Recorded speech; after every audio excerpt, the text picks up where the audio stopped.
So overall, the cost is increasing because our workload that we are delegating to the AI is increasing.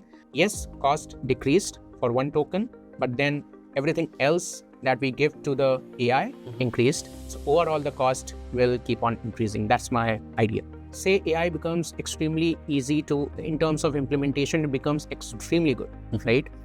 But in the end, I need somebody who can look into the implementation part of it and say, okay, this looks convincing, but it is wrong. Open source or closed models? I will say both. Every company should become AI first?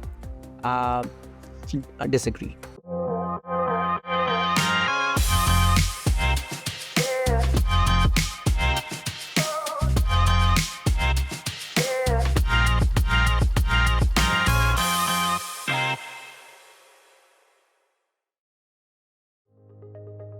Hello everyone, welcome back to the new episode of AI Thoughtmakers podcast. And today we are going to discuss with a new topic that is all about engineering the AI economy. And to discuss in detail and have an excellent discussion, today we have Saurabh Srivastav. He is senior software engineer at GeekyAnts. Saurabh, can we have a short introduction about yourself? Yeah, my name is Saurabh. I'm a software engineer, senior software engineer in GeekyAnts. I lead teams. I do the product development from scratch till it becomes viable. And apart from that, I have, outside of, let's say, work, I like to read novels. I like to watch animes and your usual stuff. That's it. That's amazing. So let's start the session. As about the AI part, AI is creating a huge impact everywhere, and it is also creating a lot of new things day by day, right?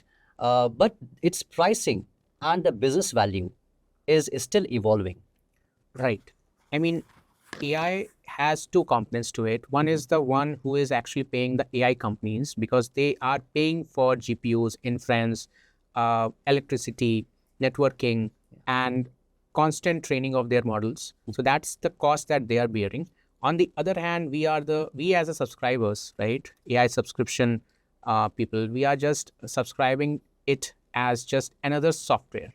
So for us, it doesn't look that costly because we are getting subsidized. But as far as I can see, the AI companies who are offering us these models to use, they are definitely paying a lot for it. We always see the front part, that what the customer is paying, but we always missed out the expenditure, the expense which is happening behind that. Right. Right? Exactly. Sure, but inference keeps on becoming cheaper. The chips are better, then automatically the models will be smaller. And ultimately, the open source cost will reduce, right? It depends. I mean, yes, as a unit token on a one token basis, the cost is going down. But as the cost is going down on a token basis, we are giving AI more and more work to do on a larger scale. So overall, the cost is increasing because our workload that we are delegating to the AI is increasing. However, the AI on a token level, where it was used to cost somewhere around $20 or something like that, now it's like 70 cents. So yes, that has decreased. But since the developers used to only write one function or all sort of like create me image or something like that small, now it's like do me complete workflow from end to end of any task or depending on what your domain is. So yes, cost decreased for one token, but then everything else that we give to the AI increased. So overall, the cost will keep on increasing. That's my idea. That's a great perspective. And on building on that, if I talk about the founders, how they play actually in the market. So if founders want to spend the money and they want to play in the market and get the most of the benefits, so where they are targeting, is it in the models, in the infrastructure, or generic AI apps? Okay, so as far as I can see, I won't say as a new founder who does not have like capital backing, huge capital backing, you do not go into two domains, which is foundational model, because you are competing with Anthropic and OpenAI. They have huge funds. And then you also don't go into the infrastructure part of it, because then you're competing with established giants like NVIDIA, right? Or Microsoft, Google, Amazon, those sort of things. Unless you're like willing to take that challenge, that's up to you. But as a founder who has no backing, I will say try to go into integrating the AI products or the AI, let's say, into your established products.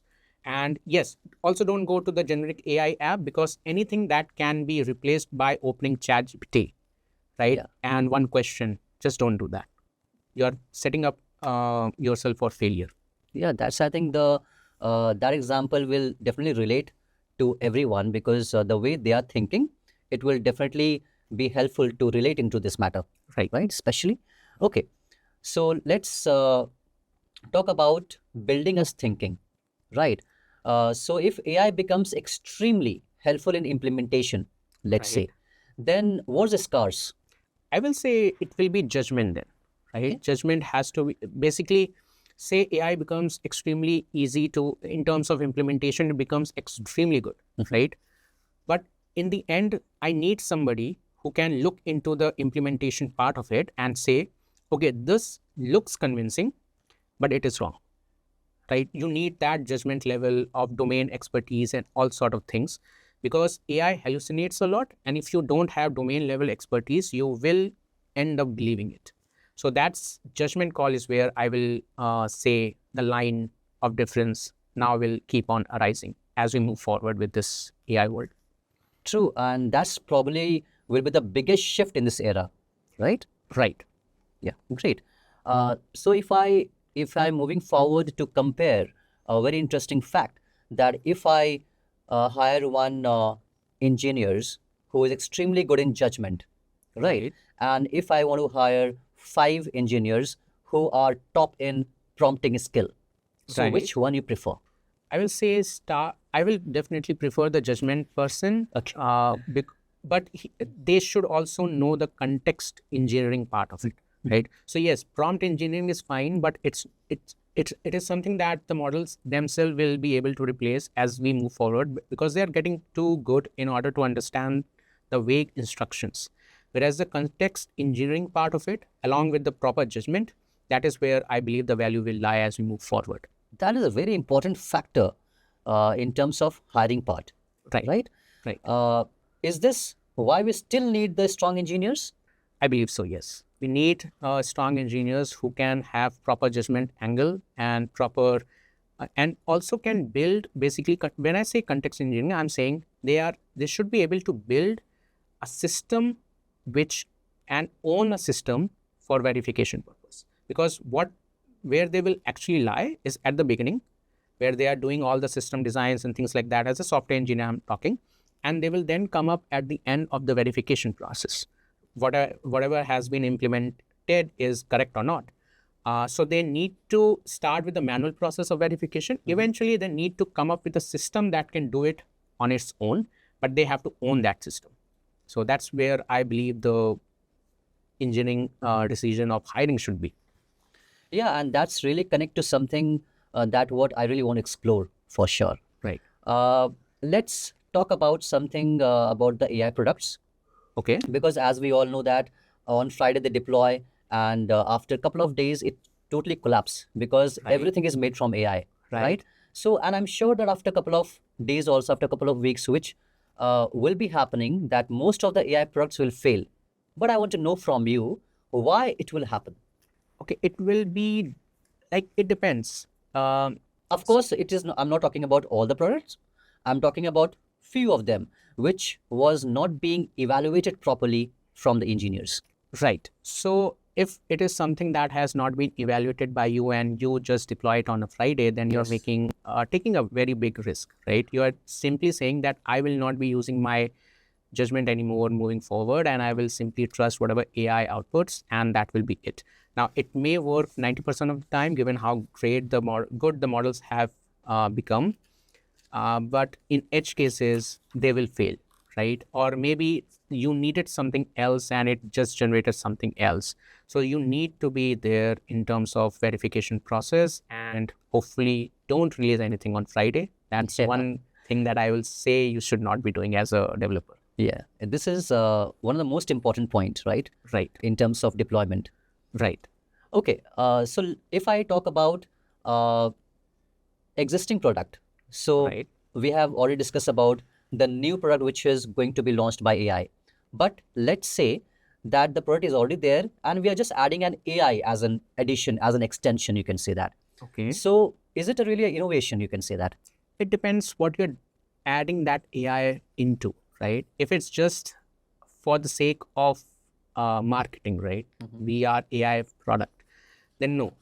But if it's something that is helping you extend your existing product, making the customer's life easy, making your economics better, then why not? You should be adding it, and it will be a kind of like a different angle how you are going to add it, and that will be an innovative angle only. It should. I don't think anybody is going to add AI without proper ideation part of it, which is what innovation kind of like is. Yes, yeah, true. Would you help me to understand a little bit deeper by giving one small example? Take for example, let's say customer support. So customer support used to be like if else bot situation, and that used to frustrate humans. Yeah. And so they always used to keep on replying in such a manner that they can reach the end so that they can say call human or chat with a human, right? Now, if you can integrate an AI bot, eventually see, as people initially we were not able to differentiate, now it's very visible, right? Our brain develops, evolves, adapts. But still, if you can integrate the AI part of it rather than that and replace that bot system with proper AI like chat bot, and provide it knowledge base of your system, provided all the previous queries that other customers have came up with and it's solved or how you solved it, basically train it, then approximately I believe 60 to 70% of your users problem will be solved within few minutes. That will be great support system that you will be integrating into your product, and the remaining can always go to the humans. So as we have discussed about the systems and the entire customer support, it was really interesting to know about how they are entirely working in the same way in terms of the AI, right? Right. Sure. Let's have a rapid fire round, which will be going to be very interesting. Cool. So the first one to you: every company should become AI first. Yes. I disagree. It should be like product first and see if AI can be integrated into it. Or yes, if you are AI native product, why not? But not every. Next one: AI makes engineers 10x more productive. Depends like what sort of engineer you are and whether you were anyways working at the top of your helm or not. Second is that yes, during the implementation it will be extremely fast, but then again the blocker will be always the review part of it and the verification and control system part of it. So you might have to come up with that, and then yes, but not 10x. Okay, that's a great point. Next one: junior engineers will struggle. Yes, they will struggle. They are already struggling. I mean, so there's nothing to, like see in the future. They are already struggling, but because what they are doing is, anyways. Any one point you want to mention just to motivate them?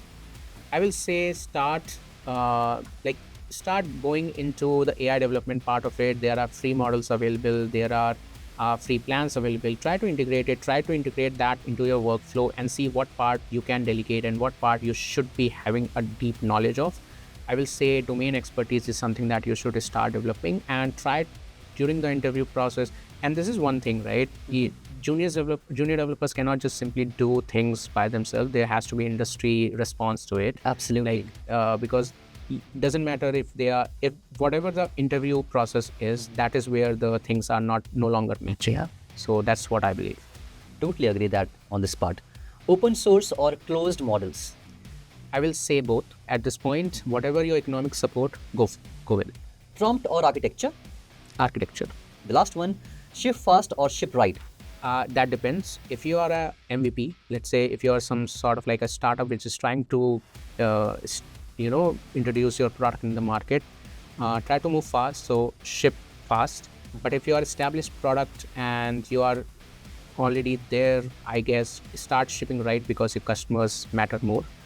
And if you're like way too established as a product which basically becomes a dependency, or become a dependent part of people's life, like say YouTube or Twitter, formerly Twitter, now X, then yes, you can ship fast or ship right, doesn't matter, because people will anyways come to you.